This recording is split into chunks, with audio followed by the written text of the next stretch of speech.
Hi guys, and welcome back to Keep Smiling Adventures, and today we are going to be doing a route overview video. I've just got back from the old Chalk Way, so in these videos we always go over the difficulty, the overall rating, and just generally everything you need to know about taking on this route. With a difficulty rating between 1 to 10, 10 being the hardest and 1 being the easiest, and the overall rating the same, 1 being don't even bother and 10 go do it. Now I have just completed it, it was a lot of fun, but let's jump into this video. This is the route overview of the old Chalk Way. Let's get into it.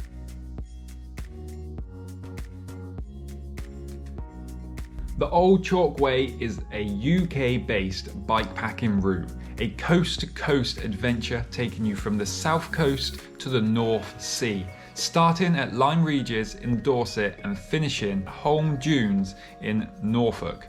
This route is a mixed terrain bikepacking route, mostly consisting of chalk double-track bridleways and country lanes with the odd bit of single track. This route is 575 kilometers or 365 miles long and will give you a chance to take in some history along the way, with the likes of Gold Hill from the iconic Hovis advert, Stonehenge and many more monuments along the way. This route follows a couple of different well marked out routes, including the Ridgeway, the Wessex Ridgeway, the Icknield Way and the Pedlar's Way. These are all pretty well signposted, but as this route does sometimes stray away from these routes, to follow a more flowy route, it is best to use a GPS device for navigation. This route shares a lot in common with the Greater Ridgeway route, but tries to follow a more rideable and less challenging route to make it more accessible for a wider ranges of bikes and abilities. This route also passes through the Salisbury Plains area, which are restricted to certain times as the MOD train there, so make sure you check the times.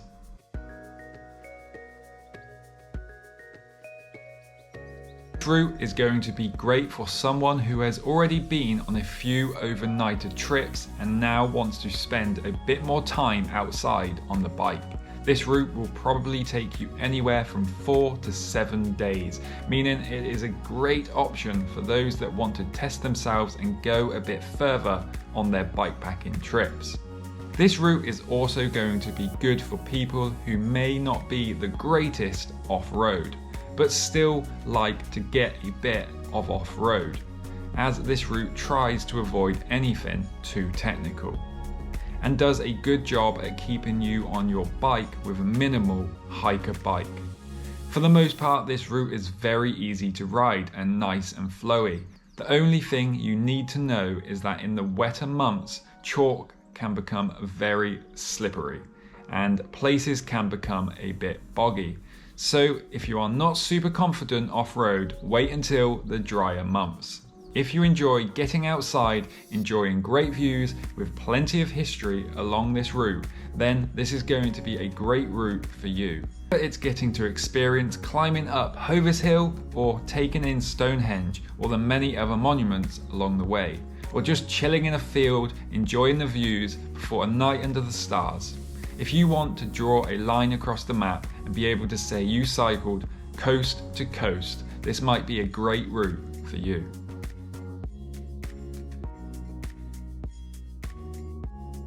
Now, when I set out on the old Chalk Way, I took the risk of only taking a hammock. Now, if you know the UK, that can be a bit of a risk as trees can be few and far between. But actually, for the most part of this trip, I was pleasantly surprised with how easy it was to wild camp, and to wild camp with a hammock. Taking a hammock obviously reduces the places you can camp, but it was definitely possible and wasn't as much of a challenge as I thought it would be.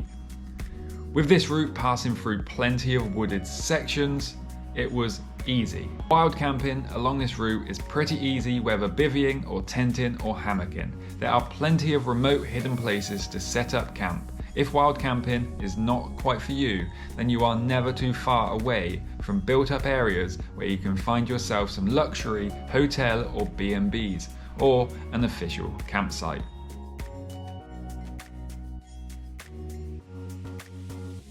You know that gravel bike you have just bought? And everyone is asking, why did you get that and not a mountain bike? Well, here is your time. You just got the perfect bike for this route, as it is mostly hard packed chalk and gravel surfaces and country lanes, making the gravel bike the perfect bike for this route in my opinion. I never felt like I needed more rubber, and I had the luxury of the fast bike on the country lane sections of this route, which there are quite a few, and sometimes you can be on the road sections for between 10 to 20 miles at a time. If you don't have a gravel bike, that is okay. A hardtail mountain bike would be fine. However, I would want to opt for fast rolling tyres. I'd probably go as far as saying in the summer and dry months when the chalk is hard and rolling fast, this could be ridden on a touring bike, as long as you can have about 35mm tyres. This route does have some steep climbs, mostly in the Dorset area and a couple bits along the ridgeway between Avebury and Goring. So you will need a good range of gears, but after you get off the ridgeway, the route flattens out nicely and there isn't much in the way of climbing, and it flows really nice.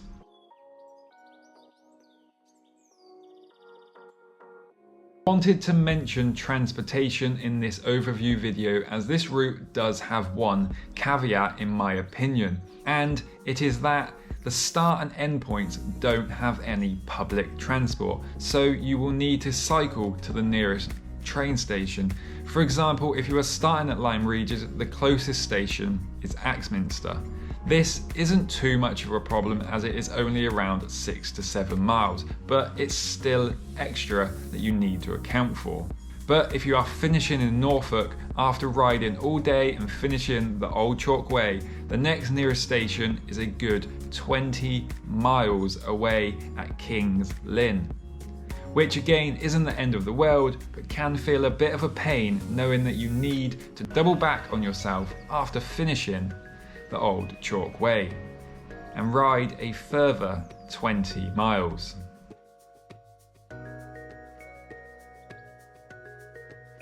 This ride isn't too hard in its technical nature, as the trails are pretty straightforward to ride and are fast flowing. There are some steepish climbs along this route, but for the most part they are either on the road or on nice hard packed surfaces, making them mostly all rideable. The difficulty comes from the fact this route is a longish route and will require you to be a bit more resilient to keep going over multiple days.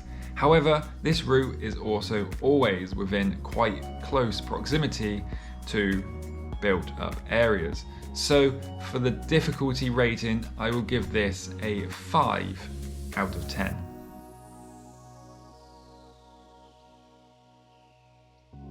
Enjoyed this route a lot as it is very fun to ride and has a lot of great views and history along the way without ever feeling too much like hard work. This route feels flowy and I really love the lack of hiker bike sections, and I wanted to give this an 8 out of 10 as it was a lot of fun to ride. However, because the lack of transportation, especially at the end of the route if you are ending up in Norfolk, I am going to drop it to a 7.5. After riding all that way, then to have to turn back on yourself is just a bit, well, annoying. So there we have it guys, there is the route overview for the Old Chalk Way. I had a lot of fun on this route and I hope this video helped answer some questions that you might have had if you are taking on this route or thinking about taking on this route. Do leave a comment down below if I've missed anything and I will try and get back to you. But that is the route overview for the Old Chalk Way. A lot of fun, a lot of history, lots of great views, really flowy and nice route to ride, and it was a great trip. So if you enjoyed this video, make sure you hit that like button, Subscribe if you'd like to, and I'll see you in the next adventure. Keep smiling, enjoy the adventure.